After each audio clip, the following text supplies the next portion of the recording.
السلام عليكم الخوت، بخير في امان الله. كنتمنى كلشي يكون على خير وبخير.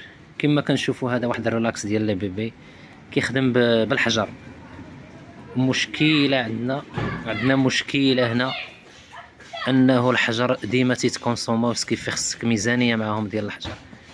سكيف كاين واحد الحل وتنظن ما كاينش، يعني كما قلنا المشكله انه الحجر كيتستهلكوا بزاف. سكيف اضطرينا انه نخدموه بالضوء.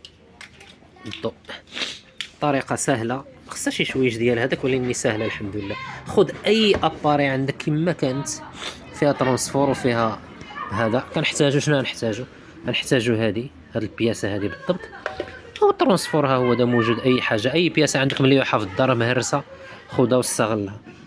وحنا نوريكم ان شاء الله المراحل اللي نتبعوها باش نوصلوا لواحد النتيجه ان شاء الله. واي حاجه ديال الدراري كما كانت، يعني اي حاجه كتخدم بالحجر كنقلبوا هذا ان شاء الله.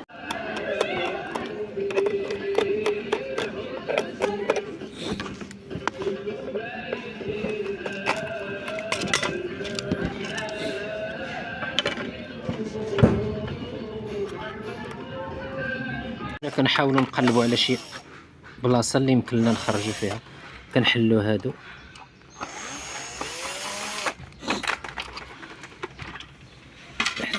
حليناها. كنحاولوا نلقاو شي بلايصه اللي نخرجوا منها شي سلك ديك ديال الترانسفور. كما كتشوفوا حنا سودينا لهاد البياسه هذه، هي تسودات فين تخرج الترانسفور.